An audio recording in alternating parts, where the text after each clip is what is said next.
Please welcome to the stage Carter Roberts of the World Wildlife Fund and Kathleen McLaughlin of Walmart. I think you need to go to mic placement. Good afternoon and welcome. It's a great pleasure to be here with Kathleen, and we're really going to talk about nature. One thing that we have observed, both in Glasgow this past fall and here in New York during Climate Week, is the emergence of nature is a fundamental issue to address in the context of climate change, but also a fundamental issue to address in and of itself. We've seen the destruction of nature around the world. Countries are committing to 30 by 30 as part of an attempt to safeguard the nature that they have, and the world is waking up to the fact that places like the Amazon are not just important because of the glittering array of life that's found there, but also because it has a hydrological cycle that generates rainfall that feeds the second biggest breadbasket in the world. So you destroy the Amazon at the peril of wildlife and all kinds of indigenous communities, but you also break the back of one of the biggest economies in the world.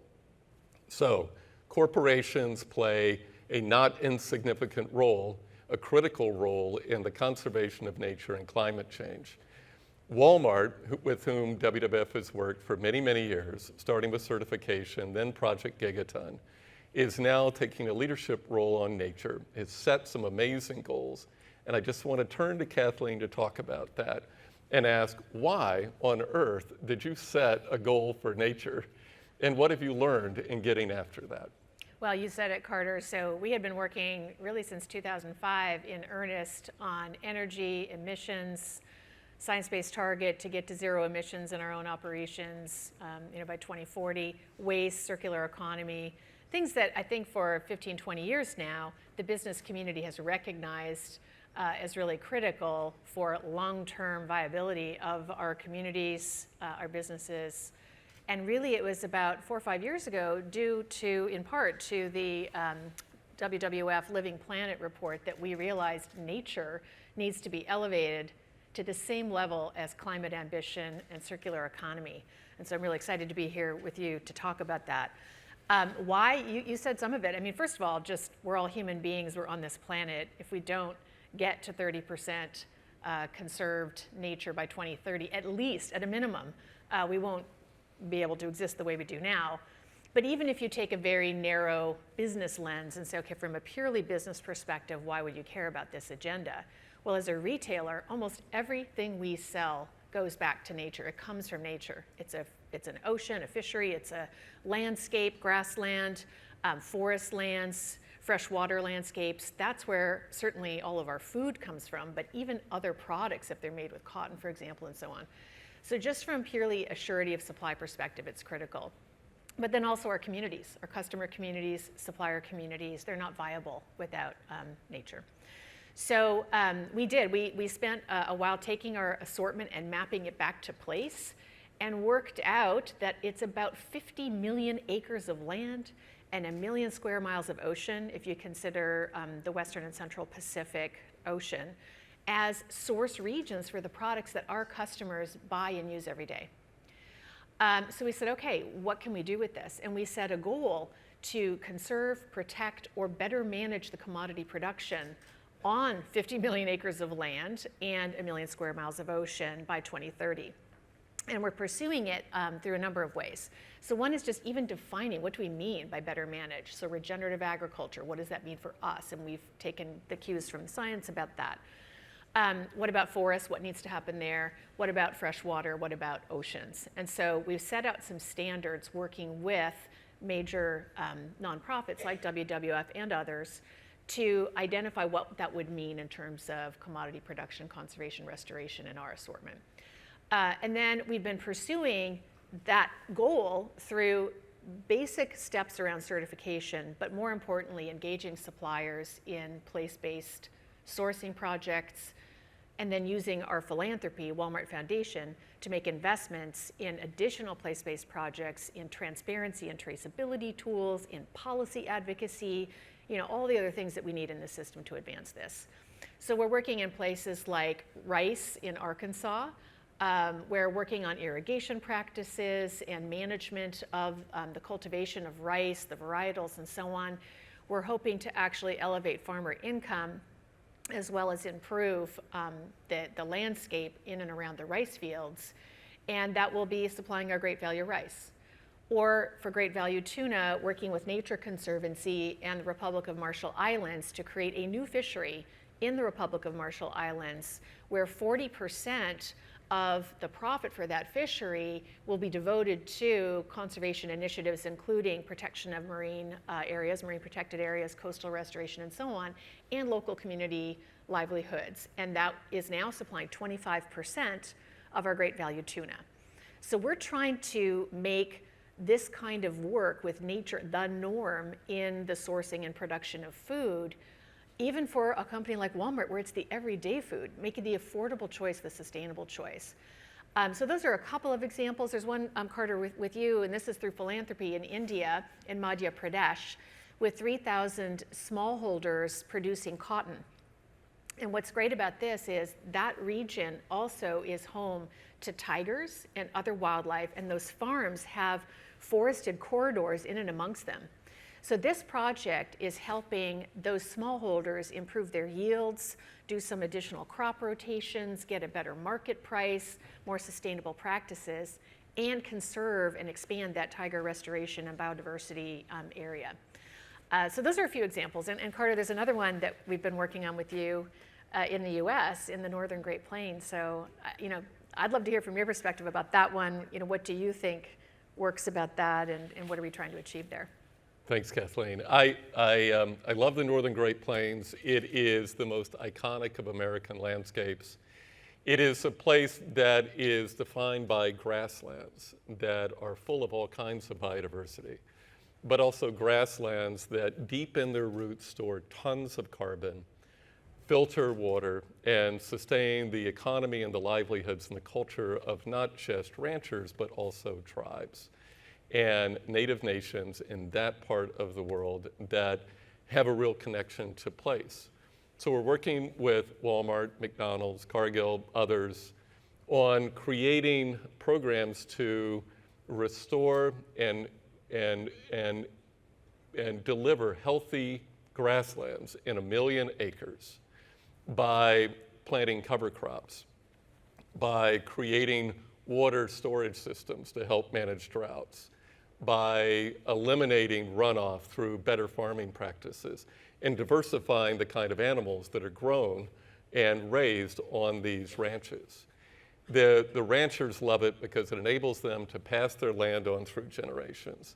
But what's interesting about it is it's not just setting land aside, it's working with local producers to define a new way of operating, and it focuses on underrepresented groups.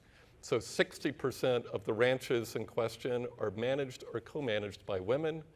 40% of the ranches are managed by people under the age of 40.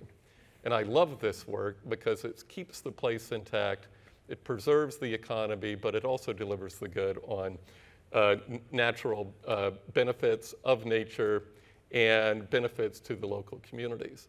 There are many other places in the world like this. The heart of Borneo, one of the world's richest forests. The Cerrado, which is one of the world's great grassland savanna ecosystems in Brazil. All of these places matter from the point of view of Scope 3 emissions. They matter in terms of the conservation of nature. In the Cerrado alone, we are watching it disappear in front of our eyes. There's very little left of it.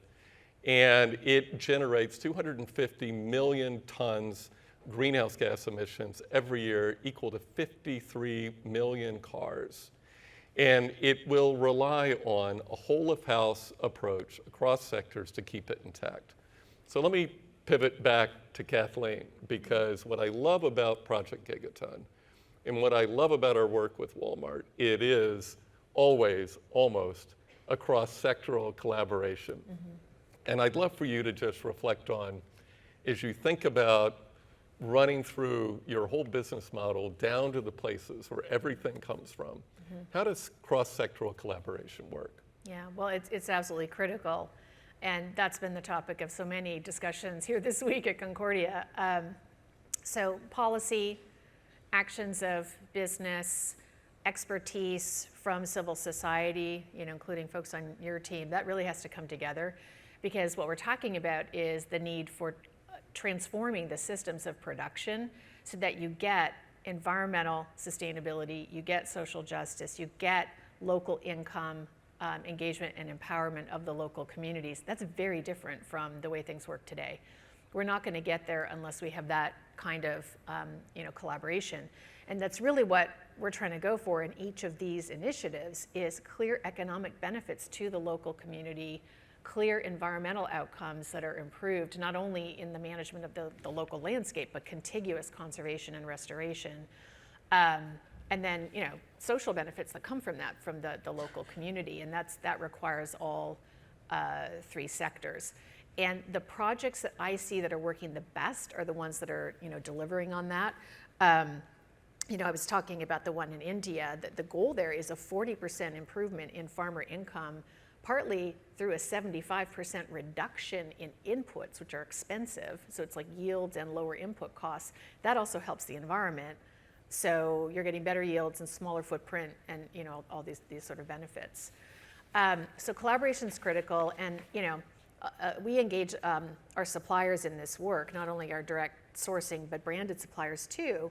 And often they say, well, what could we do? Like, how do we get engaged in this? Because we have some big suppliers, we have a lot of really small suppliers too. And we think there's opportunity for everyone to find a way to contribute to this mission. So if you're producing food or any kind of product that goes back to a landscape, being able to map that landscape, understand where it's coming from, and trace and track that is key. So engaging your own supply chain. And to your point about the Cerrado, man, we have a lot of work to do. Like, we don't have the visibility we need in some of these critical landscapes. We're asking our suppliers to provide us batch codes. Let's trace it to the actual GPS coordinate. Let's convince ourselves that it's not been recently deforested. That's all work in progress, and we need everyone to step up to that. So that's number one, is your own chains. Where do they go? Engage the supply chain. 2, advocacy. There's a big COP coming up in Montreal in December around nature. We hope that ends up being like the Paris for nature, as that was for climate. Can we get a global goal for 30% conservation by 2030? Can we get recognition for landscapes that aren't necessarily parks, but are protected and have criteria and so on, indigenous lands and so on? So advocate for the policies that are going to help us do what we need to do collectively on this, soy moratorium, things like that. And then 3rd, investments in technologies that are going to help us get there, both practices on the field or in fisheries, but also, as I was saying, traceability tools, technologies to help us actually do this work. So those would be my thoughts. That's great. I think we all know that over the past 10 years, if you shook somebody and said, what's the environmental issue of the day, they would say climate change. But the deeper we understand the planet and how it operates, and the fact that this is ultimately our home, the more we're beginning to understand that if all we do is solve climate change and we don't keep nature intact around the world, we will lose the fundamental underpinnings of life for communities, the fundamental underpinnings for businesses that many of whom work with Walmart, and Walmart being one of them, but also just for societies. And you're going to hear a lot about this in the months and years ahead, is how do we get after not just one horseman of the apocalypse, but there are 2. And the loss of nature is huge, it's accelerating, and finding a way to get after both of these at the same time. And they are wound up like different strands of a helix. You cannot solve climate change without addressing nature, and particularly land use. You cannot save nature without addressing climate change. And it is really important to have governments that recognize both, but also companies like Walmart and many others that are getting after both at the same time and innovating, not just with global signals and global commitments, but driving it all the way down to the ground. So, Kathleen, thank you. for your leadership, Thank you, Carter. and thanks for your partnership. It's great to work with you and your team. Likewise. Thanks. Thanks, Thanks all of very you. much.